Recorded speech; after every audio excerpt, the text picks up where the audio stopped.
大家好，今天我们要学习第几课？题目是"你家有几口人？" Halo, hari ini kita akan belajar materi bab 7 dengan tema "你家有几口人?" Ada berapa jumlah anggota keluargamu?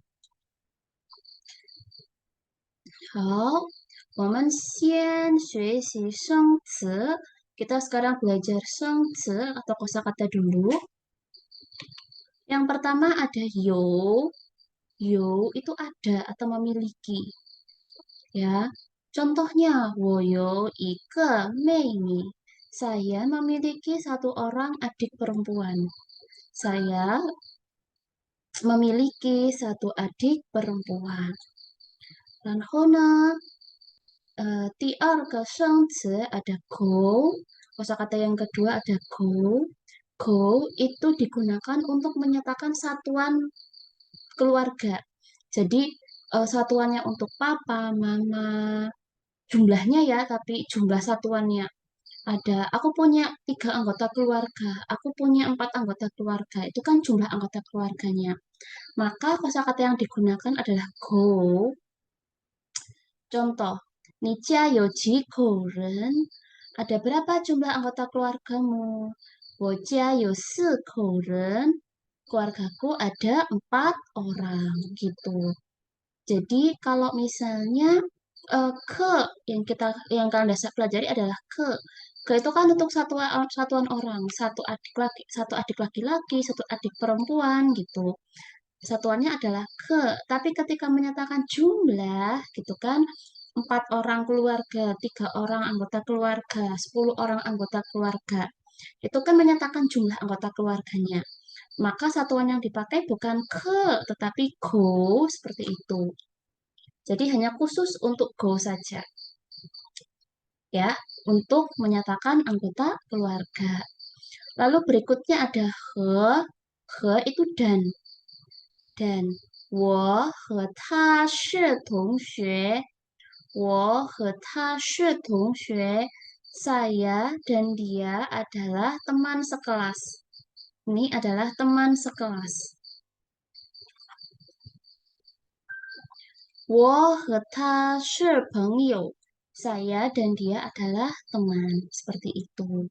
Lalu berikutnya ada 结婚, itu menikah. 我姐姐结婚了. 我姐姐结婚了. Kakak perempuanku sudah, kita sudah pernah belajar lah ya. Kakak perempuanku sudah menikah. Karena kan sudah terjadi ya, sudah menikah.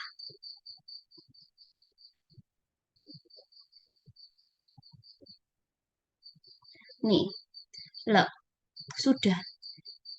我买了, sudah membeli. 我看了, sudah melihat. 我结婚了, sudah menikah. Pokoknya yang sudah terjadi itu di akhir kata kerja atau di akhir kalimat itu selalu ada le-nya. Kalau misalnya kalimatnya panjang ini ya. 明天我要去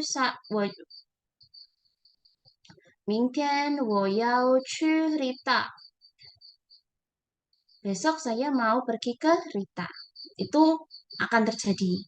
Tapi kalau sudah terjadi, 昨天我去 Rita了. Kemarin aku pergi ke Rita. Karena kan sudah terjadi. Le-nya di belakang kalimat. Atau kalau penekanannya di kata kerjanya, itu diletakkan setelah le. Kalau penekanan di kalimatnya, maka le-nya terus di belakang. Kalau diletakkan setelah kata kerja seperti ini, berarti penekanannya adalah kata kerjanya. Sudah membeli, membeli apa, membeli ini. Gitu. Melihat apa, sudah melihat apa, melihat ini. Kayak gitu. Mei itu belum. Kalau kemarin kita belajar pu itu tidak, Mei itu belum. Ya, beda ya. Kalau pu itu tidak. Sebenarnya tidak akan terjadi atau tidak dilakukan. Kalau Mei itu belum. Po, Mei ditambah yo, wo Mei yo titi. Saya tidak punya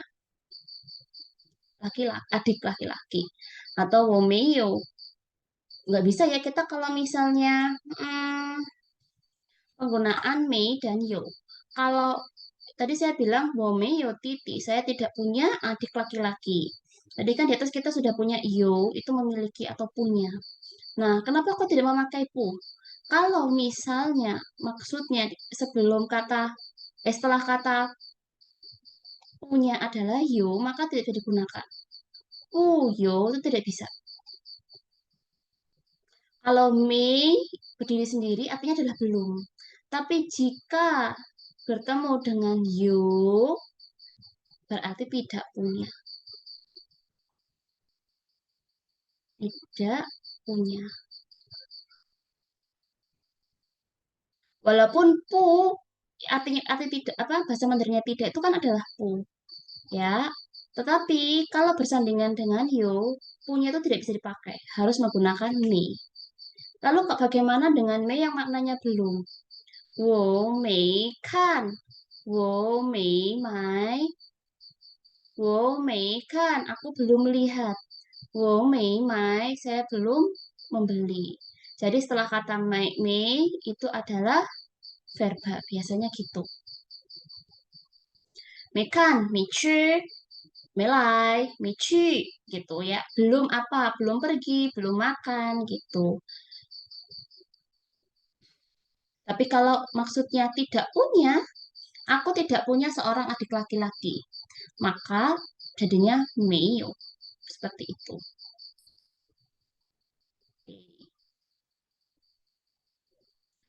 Haizi anak, haizi itu anak. Ta meio haizi, dia tidak memiliki anak. 他的孩子是我朋友，他的孩子，他的孩子，孩子 anaknya, 他的孩子 anaknya, 是我朋友 adalah temanku. 他的孩子 anaknya, ya, anaknya dia atau anaknya, 是我朋友 adalah temanku. Liang itu dua, liang itu dua tapi sebagai satuan. Maaf, eh yang itu eh, menyatakan angka jumlah dengan satuan. Maaf ya, 老师说错了 dengan satuan.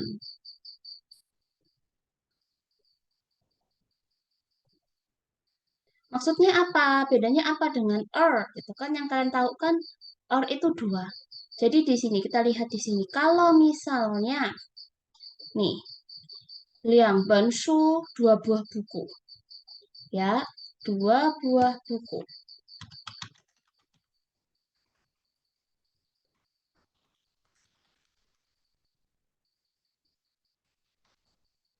Oke, kita lihat di sini.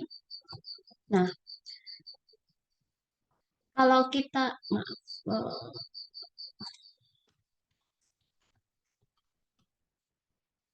kata buah di sini itu kan menyatakan satuannya untuk buku. Dua orang laki-laki, orang itu satuannya. Dua ekor kambing, ekor itu satuan untuk hewan, ya kan? Nah, di Mandarin juga ada satuan namanya pen. Di sini ada pen, lalu kita yang sudah belajar ada ko, ya kan? Nah, ini kan menyatakan satuan. Nah, itu biasanya kan kita menggunakan satuan ketika menyatakan jumlah tertentu. Aku membeli dua buah buku. Aku membeli empat buah buku. Menyatakan jumlah bukunya, makanya digunakan satuan. Nah, ketika menyatakan dua buah, gitu kan, dalam bahasa Mandarin, ketika setelah kata angka dua dibarengi dengan satuan, gitu ya, satuan apapun gitu, mau buku, mau satuannya buku, satuannya hewan, satuan apapun.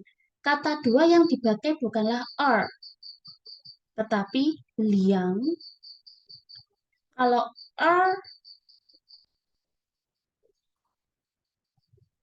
kalau setelah kata itu biasanya tidak ada satuannya gitu.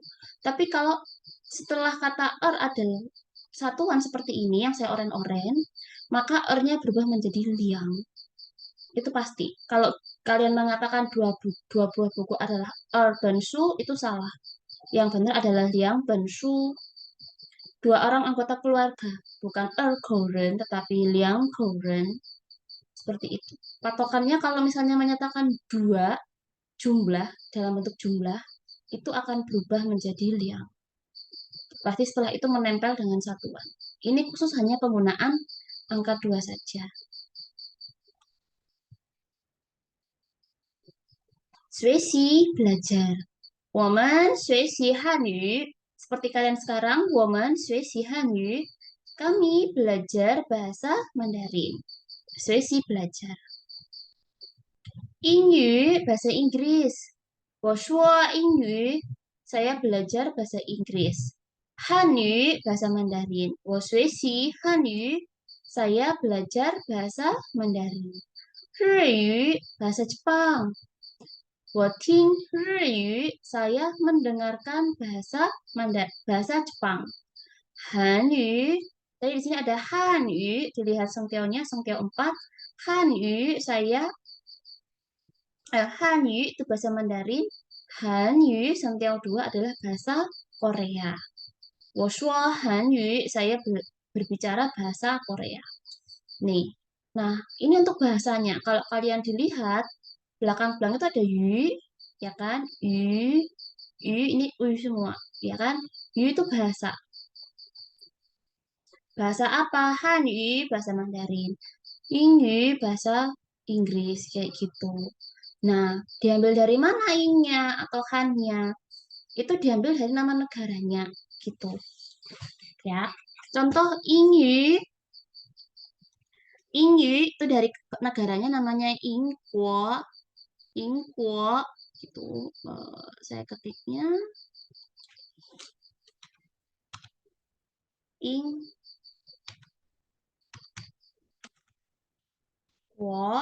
sini Ingguo, Inggris. Ini negaranya, ya. Kuo itu kan negara. Pokoknya belakangnya kuo, kuo, kuo itu berarti negara. Nah, kita ambil depannya. Ini kuo dari kuocia itu negara. Diambil depannya ing, terus diganti yu, negaranya ingkuo, ya, bahasanya ingyu, gitu. Riyu, negaranya Riben, nama negaranya Riben.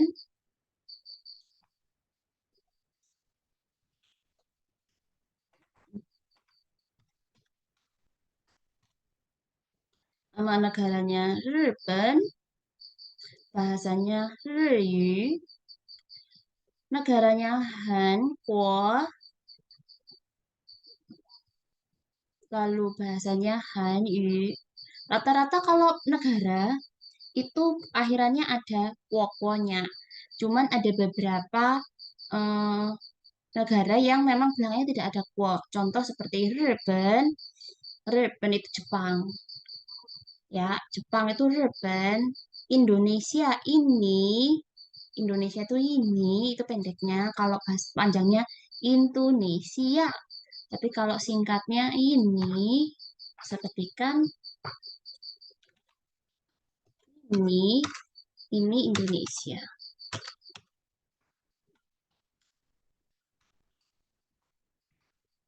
Ini Indonesia.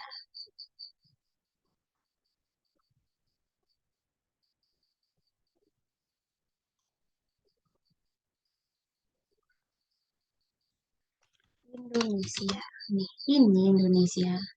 Tapi lainnya semuanya pakai wo, wo, wo. Nah, pengecualian untuk bahasa Mandarin, negaranya namanya Chungguo, ya.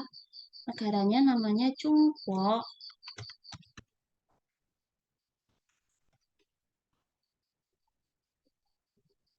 Tetapi eh, bahasanya Hanyu situ. Maknanya apa? Chungguo karena menurut filosofinya orang Tiongkok itu bahwa mereka adalah pusat negara yang ada di bumi. Makanya dikatakan Chungguo, negara pusat gitu. Nah, bahasanya adalah Hanyu, mengambil dari mayoritas suku yang ada di Chungguo, yaitu suku Han. mayoritas sukunya adalah suku Han. Mereka kan pakai marga Han tuh. Nah, marga Han itu marga yang paling banyak dipakai. Itu dari suku. Jadi beda suku itu beda marga biasanya. Nah, mayoritas suku atau marga yang digunakan di Tiongkok adalah marga Han atau suku Han gitu.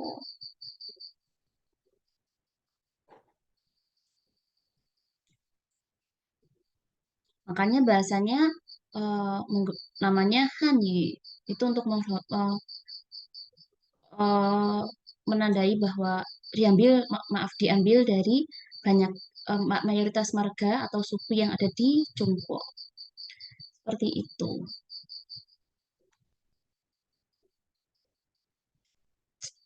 Berikutnya ada Juyuan karyawan. Juyuan itu karyawan. 我的爸爸是职员. Papaku adalah seorang karyawan.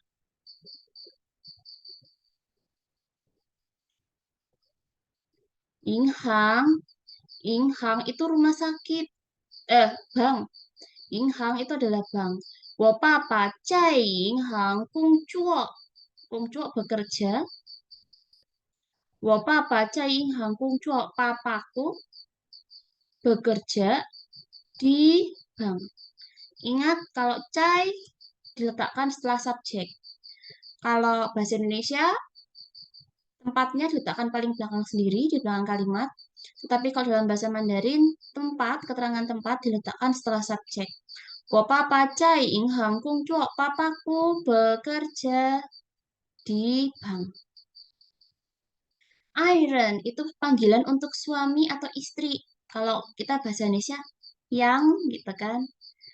Ayangku, yayangku, kayak gitu. Kalau mereka panggilnya Iron. I itu cinta, Ren itu orang, berarti orang yang tercinta. Biasanya panggilan untuk suami atau istri. Ya, kalau udah suami istri gitu, contohnya Losa manggil suaminya Losa, buat Iron gitu. Itu maksudnya memanggil suaminya Lause. Gitu, panggilan sayang. 我的爱人是老师. Misalnya ini Losa yang ngomong ya, berarti suamiku adalah seorang guru. Kalau yang ngomong laki-laki, 我的爱人是老师, istriku adalah seorang guru. Gitu. 护士, itu suster. 我姐姐的工作是护士. Pekerjaan, pekerjaannya siapa? Kakak perempuanku. 我姐姐的工作, pekerjaan kakak perempuanku, 是护士, adalah seorang perawat.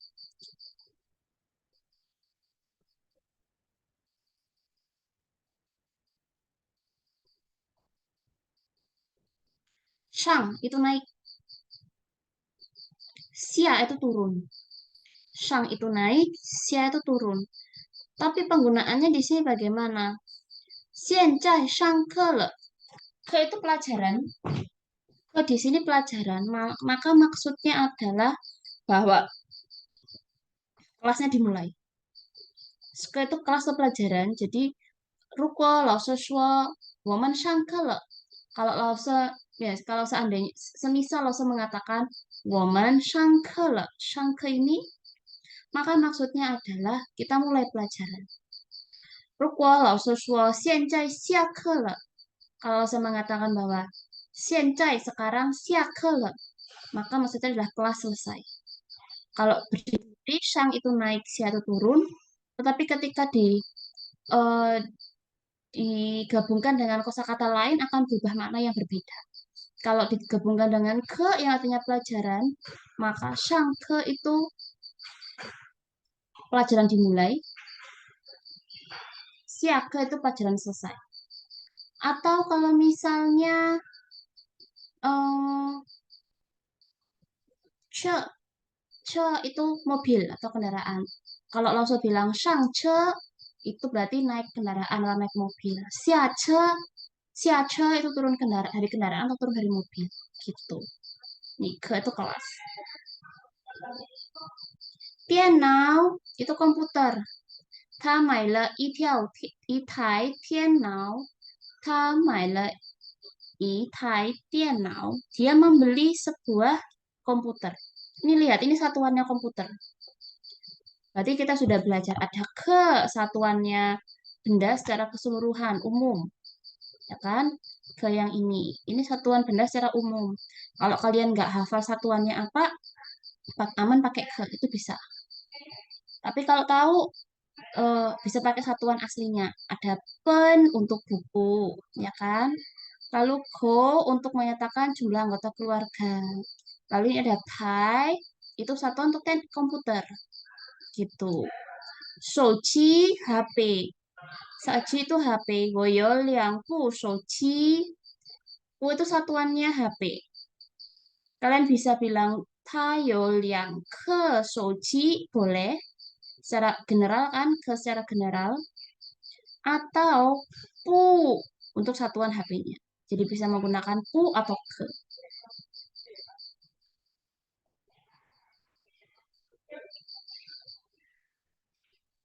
Kalau sekarang di sini itu ada silsilah anggota keluarga. Ya, silsilah anggota keluarga. Nah, yang membedakan anggota keluarga di Indonesia dengan di Cina itu adalah sistemnya. Karena mereka sistemnya itu marga, jadi mereka tuh kepercayaannya adalah ketika perempuan menikah, maka dia akan ikut marga laki-laki gitu.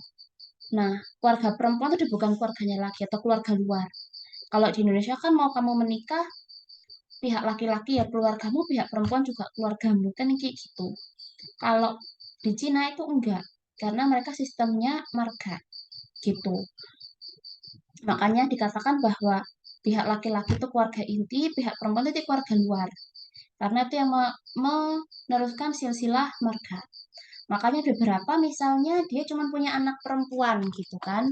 Biasanya kalau misalnya perempuannya itu lebih kaya gitu, terus pihak laki-lakinya itu punya anak laki-laki lebih dari satu, itu dan kurang tidak sekaya yang perempuan, biasanya laki-laki akan ikut dengan kesepakatan tapi ya, itu ikut marga si perempuannya untuk meneruskan silsilah marga pihak perempuannya.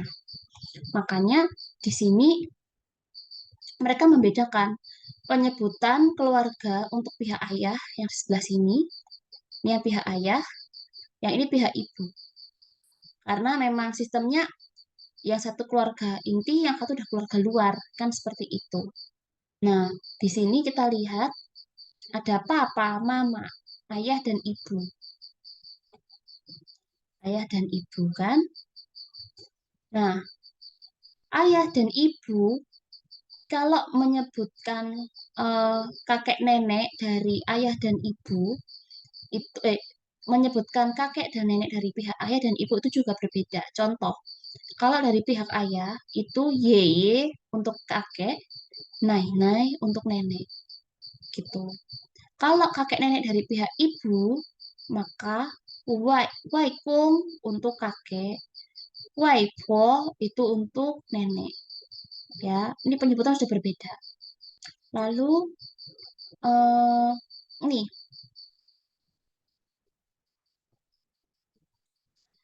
lalu ada paman bibi dari pihak ayah,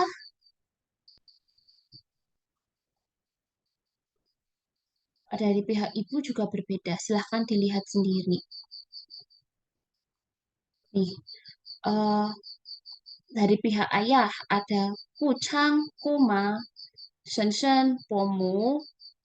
Kalau pihak ibu ada cioma, Jojo, ada Ima, Ichang, kayak gitu.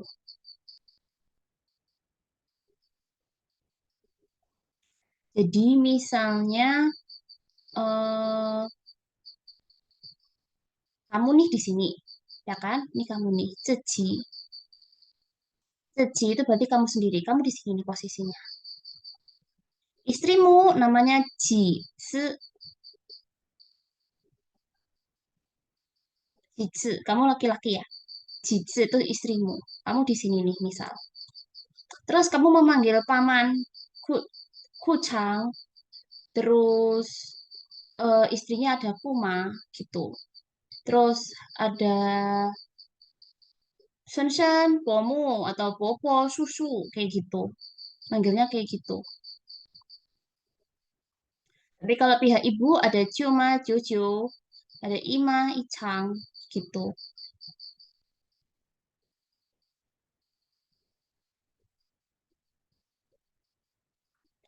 Lalu sepupu, sepupu juga sama. Kalau pihak,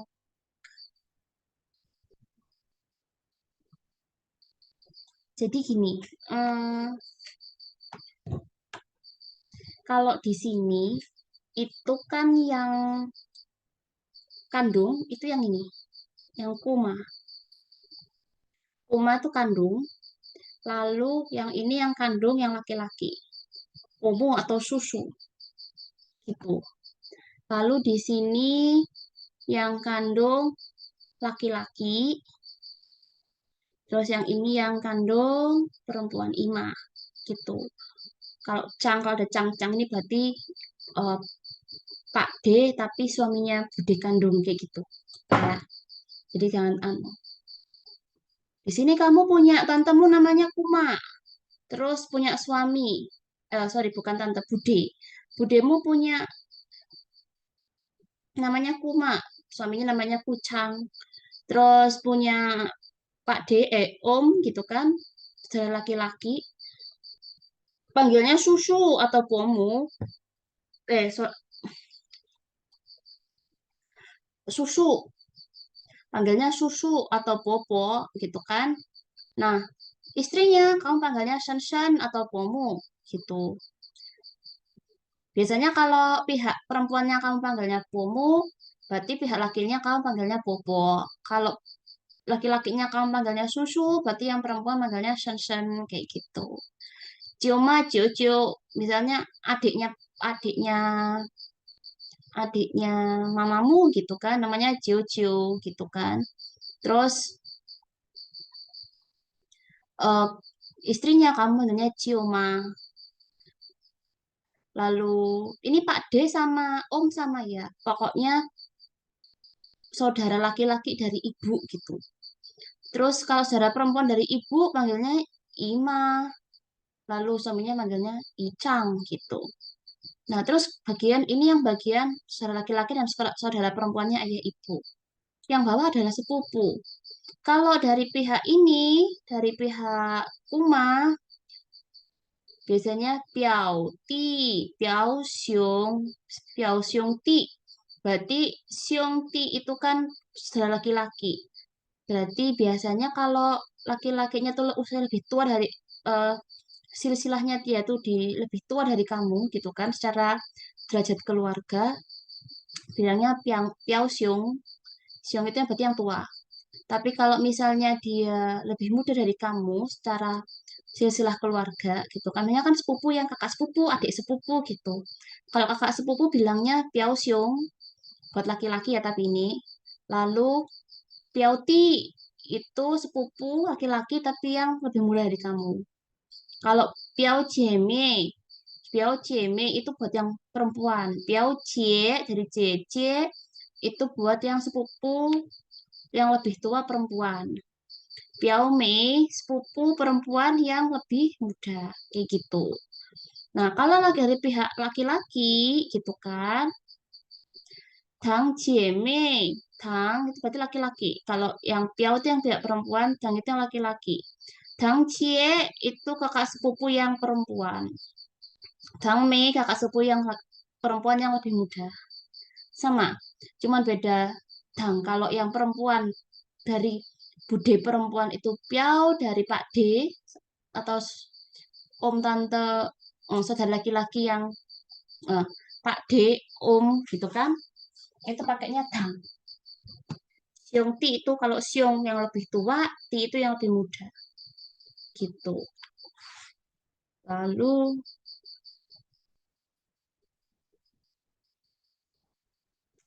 kalau biasanya kalau eh,